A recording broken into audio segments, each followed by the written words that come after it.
வணக்கம். உலகத்திலேயே இரண்டே ரெண்டு சாதிகள் தான் இருக்கு அப்படின்னு ஒரு பழங்கால தமிழ் இலக்கியம் சொன்னா நம்புவீங்களா?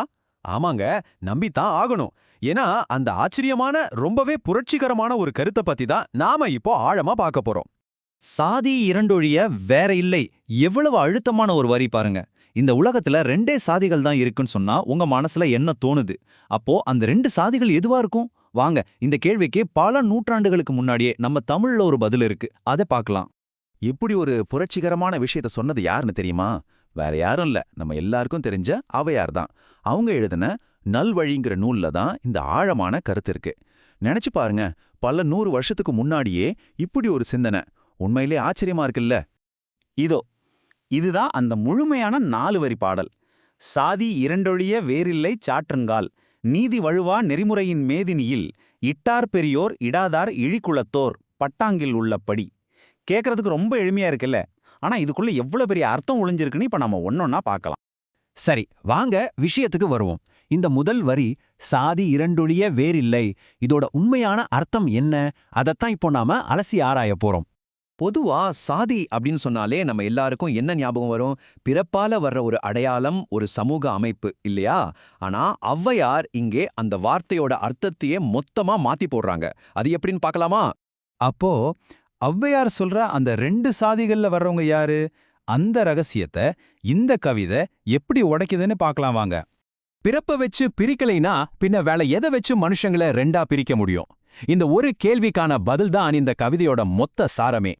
இதோ பாருங்க, பதில் ரொம்ப சிம்பிள்.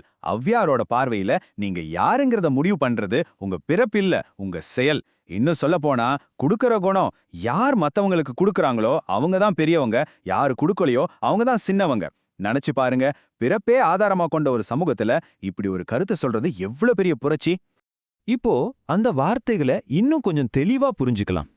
இட்டார் அப்படின்னா யாரு? நேர்மையான வழியில யாருக்கு தேவையோ அவங்களுக்கு கொடுக்கறவங்க. அவங்க தான் பெரியோர், அதாவது உயர்ந்தவங்க.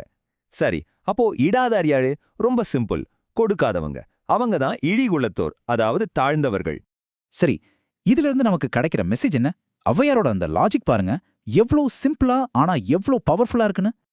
அவங்களோட வாதத்தை ஒரு 3 ஸ்டெப்ல சுருக்கமா சொல்லிரலாம். ஸ்டெப் 1, உலகத்துல உண்மையில 2 கிளாஸ் மக்கள் தான் இருக்காங்க. ஸ்டெப் 2, அந்த கிளாஸை முடிவு பண்றது குடுக்கற குணம்ங்கிற ஒரு நல்ல செயல். அதனால ஸ்டெப் 3, ஒருத்தரோட மதிப்பு அவங்க பரப்பால வர்றதில்ல, அவங்களோட குணத்தாலையும் செயலாலையும் தான் வருது. இங்க ஒரு முக்கியமான விஷயம் என்னன்னா, ஔவையார் இத அவரோட சொந்த கருத்தா சொல்லல. இது உண்மை நூலில் உள்ள இயற்கை அப்படிங்கிறாங்க. அப்படின்னா என்ன? இது யாரோ எழுதின சட்டம் இல்ல, இதுதான் இயற்கையோட விதி, ஒரு யுனிவர்சல் ட்ரூத் அப்படின்னு ரொம்ப அழுத்தமா சொல்றாங்க.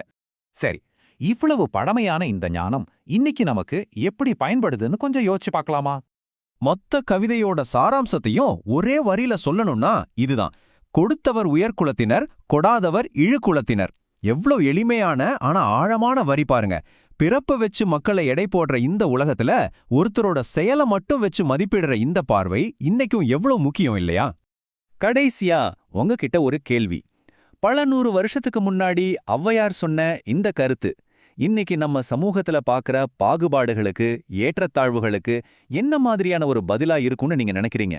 கொஞ்சம் யோசிச்சு பாருங்க.